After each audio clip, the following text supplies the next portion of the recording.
دوسرا سوال، کئی دفعہ لوگ کہتے ہیں کہ یار دونوں کا اینڈ ریزلٹ ایک جیسا ہی ہے، تو پتہ نہیں شاید جو ہے صرف نام بدلا ہے، کام نہیں بدلا. تو کام بھی بدلا ہو، اس بات کو انشور کرنے کے لیے ابھی آپ سے تذکرہ کیا کہ شریعہ گورننس کا پورا ایک نظام موجود ہے، شریعہ بورڈ، شریعہ کمپلائنس ڈپارٹمنٹ، شریعہ آڈٹ اور اسی طرح ایکسٹرنل شریعہ آڈٹ وغیرہ. باقی اس کے علاوہ ایک اور چیز سمجھنے کی ہے، وہ یہ کہ دو چیزیں اگر مجھے ایک جیسی نظر آ رہی ہیں تو کیا واقعتاً وہ ایک جیسی ہیں یا ان میں فرق ہو سکتا ہے. تو اس کو اس طرح سمجھیں کہ ایک گوشت کا ٹکڑا ہے، ایک وہ ہے جس کے اوپر بسم اللہ پڑھ کر ذبح کیا گیا تھا اور اس جانور کا گوشت کا ٹکڑا میرے سامنے ہے. دوسرا وہ گوشت ہے جس کو بسم اللہ پڑھ کر ذبح نہیں کیا یا کسی غیر مسلم نے ذبح کیا تھا یا ذبح ہی نہیں کیا، ڈائریکٹ اس کو جو ہے مار دیا گیا تھا. اب دیکھنے میں دونوں پیسز ایک جیسے ہیں. یا مزید میں آپ سے کہوں گا اگر میکڈونلڈ کا برگر آپ پاکستان میں کھاتے ہیں، امریکہ میں کھاتے ہیں، اس کا ٹیسٹ بھی ایک جیسا ہو، لیکن یہاں جو گوشت استعمال کیا جا رہا ہے وہ پرمیسیبل ہے، دوسرا وہاں جو گوشت استعمال کیا ہے وہ پرمیسیبل نہیں ہے. تو ایک کے اوپر حلال کا حکم لگ رہا ہے، ایک کے اوپر حرام کا حکم لگ رہا ہے. تو اسلام میں حلال یا حرام ہونے کا حکم صرف ظاہر کے اوپر نہیں لگتا بلکہ اس پروسیس پہ لگتا ہے جس طریقے سے وہ کام کیا گیا ہے.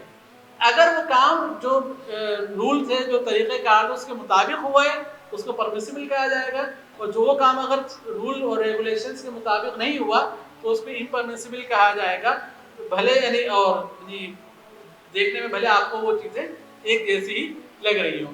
تو یہاں پر بھی جو ہم اسلامی بینکس کو کہتے ہیں کہ یہ شریعہ کمپلائنٹ ہیں، تو وہ on the basis of processes, agreements, کہ جو ایگریمنٹ کیے جا رہے ہیں، جو پروسیس سے اپنایا جا رہا ہے وہ شریعہ کمپلائنٹ ہے، جس کی وجہ سے جو ارننگ اسلامی بینک آپ کو کما کے دے رہے ہیں وہ جائز ہے، جو کنونشنل بینک آپ کو کما کے دے رہے ہیں وہ جائز نہیں ہے.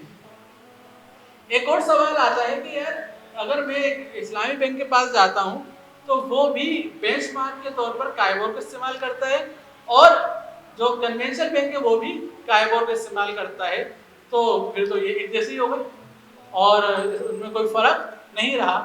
تو اس حوالے سے ایک بات تو یہ سمجھنے کی کائبور کیا ہے.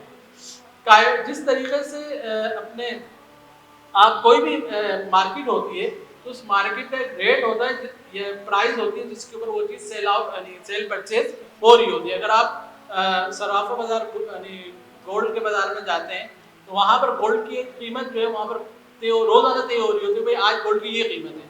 آپ فورن کرنسی کے خرید و فروخت کے لیے جاتے ہیں، وہاں پر اس کی ایک ریٹ ہے جس کے اوپر وہ فورن کرنسی آپس میں سیل پرچیز ہو رہی ہوتی ہے. اسی طریقے سے جب آپ پیٹرول ہے تو اس کی 15 دن میں آج کل چینج ہو رہی ہے.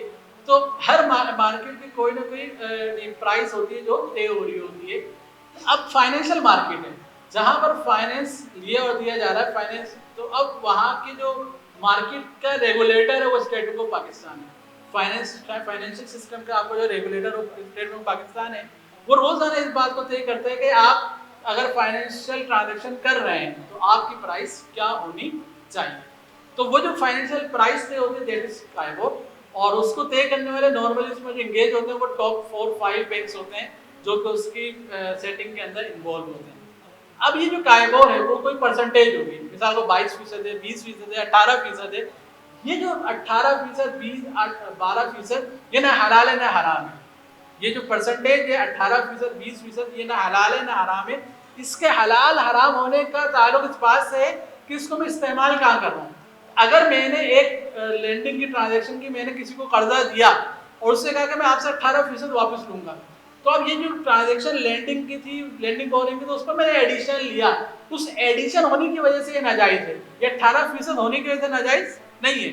اسی طریقے لیکن اگر دوسری طرف میں نے کوئی آئٹم تھا 10,000 کا خریدا تھا، میں نے کہا اس کو آگے میں بیچوں گا 18% پروفٹ کے ساتھ بیچوں گا، تو اب یہاں میں نے وہی 18% استعمال کیا، لیکن اب جو میں چیز بیچ رہا ہوں اس کی قیمت طے ہو رہی ہے، یہ قیمت کا تعین اس 18% کے ساتھ ہو رہا ہے. تو اس وجہ سے کہ میں نے اس 18% کو دیکھا جس کو لوگ اپنی لینڈنگ بورنگ کی ٹرانزیکشن میں کنسیڈر کر رہے ہوتے ہیں، میں نے بھی اسی کو کنسیڈر کیا ہے، لہٰذا جو میری سیل پرچیز کی ٹرانزیکشن ہے اس کو حرام اس بنیاد پر نہیں کہا جا سکتا.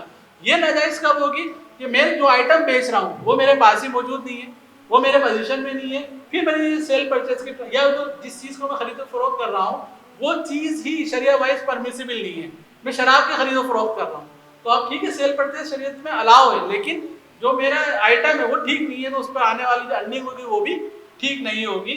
تو اس لیے جو اسلامی بینک اگر اپنی سیل پرچیز کے اندر رینٹل بزنس کے اندر اگر کائبور کا استعمال کرتے ہیں لیکن وہ اپنا جو طے کر رہے ہیں رینٹل طے کر رہے ہیں پروفٹ طے کر رہے ہوتے ہیں اور کوئی پرائس فکس ہوتی ہے اگر انڈر لائن ایسی ٹھیک ہے جس کو بیچا جا رہا ہے خریدا جا رہا ہے تو اس ٹرانزیکشن کو حرام نہیں کہا جا سکتا.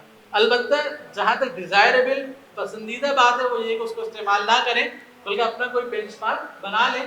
لیکن جیسے میں کہا ابھی اسلامی میں صرف 20% ہے, امید ہے کہ جب یہ 60% 70% تک پہنچیں گے تو پھر یعنی یہ اپنا پھر کوئی بینچ مارک استعمال کر رہے ہوں گے تو مناسب تو نہیں ہے لیکن اگر استعمال کریں اس کی وجہ سے ٹرانزیکشن آرام نہیں ہوگی. اور ایک اور چیز آپ کو کلیئر کرتا جاؤں وہ یہ کہ 3 طرح کی ٹرانزیکشن ہے. سیل پرچیز میں شریعت کہتی ہے کہ آپ کی پرائس فکس ہو, ٹھیک ہے, اس میں بینچ مارک استعمال کر سکتا ہوں. رینٹل بزنس جہاں پر شریعت کہتی ہے کہ میرا رینٹ طے ہو وہاں میں اس کو استعمال کرتا ہوں. لیکن جہاں پر ریئل پارٹنرشپ ہو رننگ مشارکہ جو میں نے بات کی تھی وہاں پر شریعت کہتی ہے کہ آپ کوئی اپنے پروفٹ فکس نہیں کر سکتے. تو اسٹیٹمنٹ ہمیں کہتا ہے اسلامی بینکس کو کہ آپ اگر رننگ کوئی مشارکہ کی ٹرانزیکشن کر رہے ہیں وہاں پر ان کو کائبور استعمال کرنے کی کوئی کمپلشن نہیں ہوتی اور یعنی صرف ان میں استعمال کرنا لازمی ہے جہاں پر شریعت بھی کہتی ہے کہ آپ اپنے جو رینٹ ہے وہ فکس کر کے رکھیں, آپ اپنی پرائس فکس کریں, وہاں تو کائبور کا استعمال کرنا اسلامی بینکس پر لازمی ہے. باقی جو مشارکہ کی ٹرانزیکشن ہے وہاں پر کائبور کو استعمال کرنا لازمی نہیں ہے. بسم اللہ الرحمن الرحیم. آج کا یہ پروگرام ہمارا الحمدللہ اسلامک فائنینس فار آل کے عنوان سے یہ پروگرام منعقد کیا گیا and this was may be continuation of programs انشاءاللہ as a series. Islamic banking پہ جب اسلامک فائنینس پہ جب بات شروع ہوتی ہے اسلامک بینکنگ پہ آ کے ختم ہو جاتی ہے. عموماً لوگ سمجھتے ہیں کہ اسلامک فائنینس جو ہے وہ صرف اسلامک بینکنگ میں کیا جا رہا ہے, لیکن ایسا نہیں ہے. اسلامک فائنینس ہمارے پاس پچھلے تقریباً 1500 سال سے اویلیبل ہے. اسلامک بینکنگ دنیا میں ابھی جو ہے وہ کچھ ہی سال پہلے وجود میں آئی, 60 70 80 سال پہلے وجود میں آئی, لیکن اسلامک فائنینس جو ہے وہ ہمارے پاس الحمدللہ 1500 سال سے موجود ہے. فقہ کی کتابوں میں, احادیث مبارکہ میں, قرآن مجید کی آیات میں. تو اس اسلامک فائنینس فار آل کے عنوان کے تحت ہم چاہیں گے کہ ایک ایسی سیریز شروع ہو جس میں ہر فرد کو, ہر مسلمان کو, ہر انسان کو پتہ ہو کہ اسلامی اصولوں کے مطابق معاملات کیسے کیے جا سکتے ہیں, خرید و فروخت کیسے کی جا سکتی ہے. اور اسلامک فائنینس جیسا کہ آج کے پروگرام میں ٹرینر نے بھی بتایا کہ اسلامک بینکنگ کے اندر جو ہے وہ جو طریقہ کار فائنینسنگ کے یوز ہوتے ہیں وہ خرید و فروخت کا طریقہ کار ہے, اسی طرح کرایہ داری کا یا رینٹ آؤٹ کرنے کا یا اجارہ کا طریقہ کار ہے, اور پارٹنرشپ کا طریقہ کار ہے. اگر ہم عملاً دیکھیں تو زندگی میں ہم میں سے ہر ایک اس طرح کے چیزوں میں انوالو رہتا ہے. اسلامک فائنینس بیسیکلی انہی کاموں کو صحیح طریقے سے اسلامی طریقے سے کرنے کا نام ہے. تو اسلامک فائنینس فار آل کی سیریز جو ہے وہ انشاءاللہ یہ ایک سنگ میل ثابت ہوگی اور this will be inshallah continuation of a big milestone, especially when we have the decision from the court last Ramzan. Sharia وفاقی شرعی عدالت فیڈرل شریعہ کورٹ نے جو ڈیسیژن دیا کہ 5 سال کے اندر 2027 تک پاکستان کی پوری اکانومی کو اسلامائز کیا جائے, تو اس سمت میں انشاءاللہ یہ ایک اچھا پیش رفت ہوگا. اس کے علاوہ فائنینشیل انکلوژن جو کہ state bank of Pakistan, HEC اور دیگر گورنمنٹ کے بھی ایک پرائورٹی ہے, تو اسلامک فائنینس جو ہے وہ اس طرف ایک قدم ثابت ہو سکتا ہے انشاءاللہ.